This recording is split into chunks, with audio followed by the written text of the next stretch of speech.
Fence safety is brought to you by Electrobraid Fence.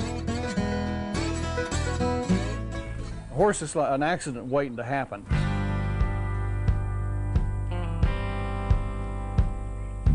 I've seen a horse that ran into a fence and basically caved in its skull.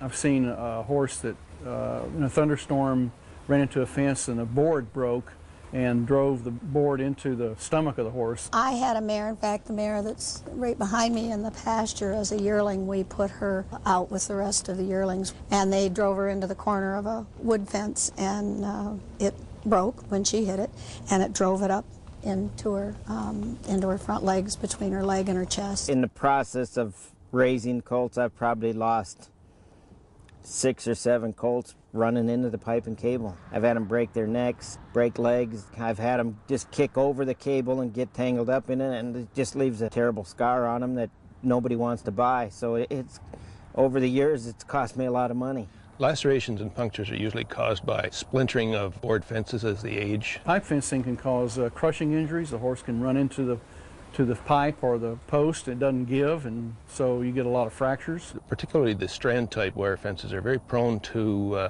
encircling a horse's leg and stripping tissue right from the bone. The basic requirements of a fence are visibility and a smooth surface, something that the horse will not impale himself on.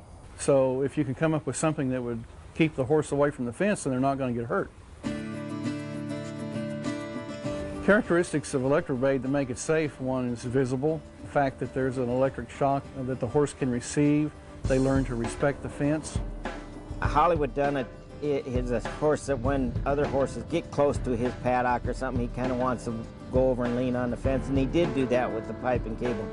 Since we put the Electrobraid in, his track has moved about 3 feet away from the fence. He says it's going to get me, bite me, and I stay away from it. Well, naturally, if they're not trying to get close to it or doing anything with it, it's safe. I used to have lots of little vet bills where the horses would hang a leg in the fence and get a small cut, and I'd have to call the vet out to sew it up and things like that. And with Electrobraid, it is just keep the horses off the fence. I don't have any of those injuries. The possibility of an injury, even with Electrobraid, is there, but it's so much reduced. I had a foal run down the pasture one day and didn't stop and hit the braid and kind of slid down the braid, and all we got out of it was just a small rope burn. If it had been a board fence, I'm sure the baby would have broken its neck. I've personally seen horses run into an Electrobraid fence and suffer very minimal injury. Electrobraid fencing would have prevented all of the injuries that I've seen. There's no question. The horse injury in this kind of fence would be, I bet it'd be nil. I have no fear whatsoever about leaving Lark behind Electrobraid fence. If you're not fencing with Electrobraid now, see for yourself what you're missing. Electrobraid. Get the video and make Electrobraid part of your future. Well, I don't know how you could make a fence any safer. I mean, the horses respect that fence so much, they don't even get near it. They just respect that fence all the way around. Fence safety has been brought to you by Electrobraid Fence.